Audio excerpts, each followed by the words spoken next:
Just as the twig is bent, so grows the tree. The initial encounter between buyer and seller sets the tone for the ensuing relationship and the focus on outcomes. The game-changing tactics for acquisition program managers discussed here involved asking two questions. One, is anything off limits in framing service level agreements? Two, to what extent is the vendor consequential in the space? Is anything off limits in framing service level agreements? This question, when asked by the acquisition program manager at the initiation of a relationship with a potential supplier, will deliver the upper hand to the buyer. The supplier has come to talk about all the things his company will do, not what it won't do. This surprise tactic is innovative because the discussion of SLAs is typically done towards the end of the process when everyone is hoping that there are no showstoppers.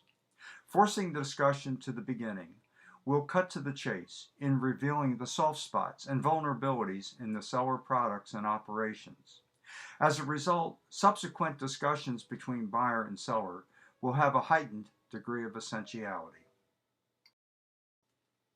To what extent is the vendor consequential in the space? Just like the off-limits question, asking the seller to what extent its products are consequential places the seller in a defensive position, usually because there is no ready answer for this question when first asked.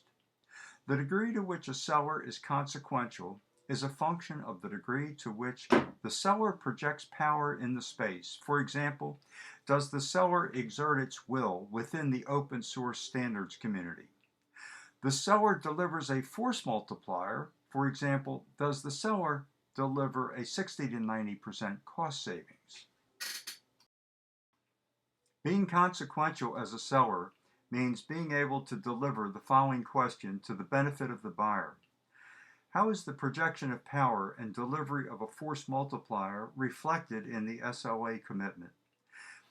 Where the seller is shown to be consequential in the space and is able to deliver that as a benefit to the buyer in a concrete manner in the form of an SLA, the seller is obligated to acknowledge this benefit and perhaps to pay a premium for it. Two domains of interest for which there are both interest and funding include cybersecurity and cloud computing. Using these domains as examples, let's explore how a buyer might proceed for best results. To what extent does the vendor product assist in detecting vulnerabilities associated with unauthorized access, loss of data, tampering with data, erosion of performance, or denial of service? For each of these, rate it low to high. To what extent does the vendor product assist in anticipating, avoiding, withstanding, mitigating, or recovering from cybersecurity attacks? Rate these low to high. To what extent is the vendor product consequential to cybersecurity? Rate these low to high in according to game changer, incremental change, and useful tool. To what extent does the vendor product contribute to cloud computing using big data under a Hadoop software framework with respect to achieving high scalability, low latency, predictability, high availability, and multi-tenancy? Rate each of these low to high. To what extent does the vendor product assist in the protection of users' data, software, or computing in cloud computing architectures that are private, public, or hybrid? Rate these low to high. To what extent is the vendor product capable of operating in a continuous monitoring mode under distributed supervisory control, assisting in cyber tactics associated with anticipation, protection, detection, attribution, or countermeasures? Rate these low to high. To what extent does multi-tenancy introduce security concerns. Rate this low to high. To what extent is the vendor product consequential to cloud computing? Rate this according to game changer, incremental change, and useful tool. The discussion has involved some important questions, including: is anything off limits in framing service level agreements?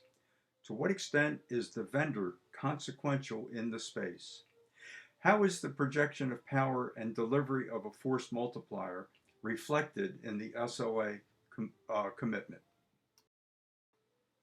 More than any other factors, the answers to these questions will shape the relationship of the buyer and seller. A buyer-seller that gets stuck on the off-limits question will be unlikely to weather tough times. A buyer-seller that gets stuck on the consequential question will not progress to a respectful and trusted relationship. The buyer-seller that fully engages and benefits from the projection of power and delivery of a force multiplier are well positioned to experience a sustained mutual give and take in the relationship. Here's my contact information. I would be happy to receive questions and have discussions with people on this important subject.